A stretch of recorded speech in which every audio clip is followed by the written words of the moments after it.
She is fighting on the main card of UFC St. Louis against Jessica Rose Clark, who's 1-0 in the UFC after she beat Beck Rawlings very recently, actually. And Paige VanZant will be fighting on that card, and we're very excited to have her join the show, and she joins us right now. How are you, Paige? I'm doing well. Thanks for having me. Of course, our pleasure. You're 4-2 in the UFC. Your only losses are against Michelle Waterston and now the champion Rose Namajunas. Yet people and even some fellow fighters talk about you like you don't belong in the UFC at times. How do you manage to filter out the negativity that comes with being one of the bigger household names in the sport? I don't even hear it. I don't listen to that kind of stuff. I stay off social media. The only time I ever find out about that stuff is when I ask in interviews. I don't know. I just got to be true to myself, and I know how talented I am, and the coaches and trainers know how talented I am. So I just go out there and do my thing. See, on the flip side of that, I feel like the general sentiment around you is that you're overrated. But personally, I think you're underrated. I mean, you're nearly a 2-1 favorite as an opener against Jessica Rose Clark. Now she's become the betting favorite here. Jessica just won a split decision over Beck Rawlings, who you beat convincingly. Does public support matter to you? No, public support doesn't really matter to me because, I think they're just fans out there watching the sport, and they aren't really as educated in the fight game as most people. So, but I mean, at the same time, I'm kind of used to being the underdog. I'm kind of used to being in that position, and but I know how talented I am, and I know what I'm capable of. You obviously have your sights set on the UFC Flyweight Championship. It was just introduced. Nico Montano wins the Ultimate Fighter, becomes the champion. Before your debut in the UFC, you were supposed to be on the Ultimate Fighter, but were denied because you weren't legal drinking age at the time. Did you have any thoughts of being on the recent season of the Ultimate Fighter to contend for the title and try to fast track yourself to a championship belt? I think it would have been an awesome experience, especially because I would have been able to fight for a title. But I know that my path is the one that I'm meant to be on, and whatever happens to me, it's for a purpose, and there's a reason behind it. So I'm just excited with this fight coming up on Sunday. I'm excited to get back in there and show off what I can do, and especially since my home is at the 125 division. I think people will definitely be able to see that. Your name did come up in an interview with Nico Montano recently on the MMA Hour, and she said she felt that neither yourself nor Valentina Shevchenko had earned a title shot yet. What do you think of those comments? I don't have anything to say about it. I get ready for my fights, and that's what's important. I go out there and I keep winning fights, and things come to me that are meant to happen. Nearly a year ago, you signed a book deal. The book's now being released in April. It's available for pre-order on Amazon. What do you think readers who check out your book are going to be surprised to learn about you that they didn't already know? There's a lot. There's definitely a lot in the book that's kind of a tell-all, and they'll be able to really see who I am and why I became a fighter and what incidences and the circumstances in my life that pushed me to be who I am today, and it shaped me, and it really assures exactly who I am and the things I went through, and people are definitely, it's going to be a real shocker.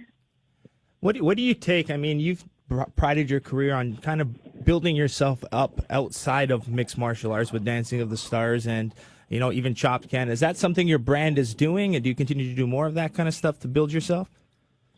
I don't really do things to build myself. It's kind of, I just do what I love, and opportunities come my way, and if it's something I'm passionate about, I go for it. So Dancing with the Stars came up, and, that's obviously something I'm very passionate about. So I jumped at the opportunity, and I was on a cooking show. I jumped at the opportunity. I wrote a book. That was something I did just because I love to do it. These opportunities come my way, and, I've turned a lot of things down, too, though. I had a movie role come up, and I just thought it was way too inappropriate, and it didn't fit my image, didn't fit my brand or who I was as a person, and so I had to turn that down. So it's really just I do what I want, and I love it. Is the WWE one of those things? Dave Meltzer once reported you were close to appearing on the WWE. How close was that to happening? I would love to do something with the WWE. They're an amazing organization. Obviously, you get to look. I love the whole look behind it. I love everything they do. These girls get to just be beautiful and badass, and I think that's something that I emulate as well, and I would love to show off. So, hopefully that opportunity does come up. Now, as a female in a male-dominated sport and with your training, how do you take that? How do you do with your sparring partners? How are you dealing with, getting the proper sparring as well? What are you doing in camp for that? I feel like if you train with all men, a man is going to be way stronger than any female that I fight. So I get great training partners. I have amazing training down in Portland, Oregon. I get everything that I need and everything that I can ask for. How's Chael Sonnen looking? I know you guys train together at the same camp. Yeah, Chael's looking awesome. I get to train alongside Chael Sonnen every day. We do our training together and our conditioning together. So he looks awesome. I'm excited. Is he ready? Are we going to see a good performance from him? He's got a really big fight coming up. Is he going to do well, or how's he ready. looking? He's excited. He looks awesome. That's awesome. You know, I recently read, before you got to the UFC, you basically got a cold call from Dana White. When you picked up that call, did you think it was a joke? I did, yeah. I mentioned that before. You know, when I got the phone call from Dana, it was definitely a big shock. I couldn't believe it until, I mean, he's got a pretty distinct voice, and I finally was like, no, it actually is him. So it was shocking and exciting. And how'd that conversation go? He pretty much just said, like, hey, it's Dana. I picked you to be on the cast of The Ultimate Fighter. You'll be competing for blah, blah, blah. And kind of broke it down from there. And then, unfortunately, I wasn't able to compete on The Ultimate Fighter. But, yeah, I told me that, and then I was like, all right, thanks. That's it. With this middleweight division, is there anybody that you think would be a good matchup for you going forward? Is there anybody that you have your eye on? No, I've never called anybody out. That's not my thing. I think people know that by now. I like to fight. I take the fights the UFC offers me, and I haven't turned one down yet. So I know there's all these rumors going around about me turning down fights, but I take what the UFC gives me, and I do it, and I love it, and it's my job, and I love what I do. So no, I think whatever comes next, I have to win this fight on Sunday first, and that's all that matters. Before we wrap this up, there's one thing I just wanted to ask you because of your book. You touch on being bullied growing up. Do you think that there's a misnomer about bullying? That bullying, people that there's, I guess, a profile that people go after when it comes to bullying. I mean, you're obviously a very attractive girl. You have a lot of talents. You grew up doing dancing and now mixed martial arts. Do you think that bullying, one of the points of your message is spreading that bullying can happen to anybody, anywhere, for any reason, and that you shouldn't, I guess, try to put people in a box of what the specific type of person that could be bullied is?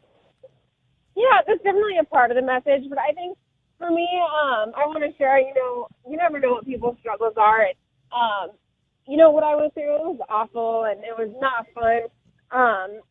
And it's more about just, like, showing that you can do anything, whoever you are. You don't have to be defined by outside sources. You can stand up and choose to rise. You have to choose to just be happy and put all the bullying in the past.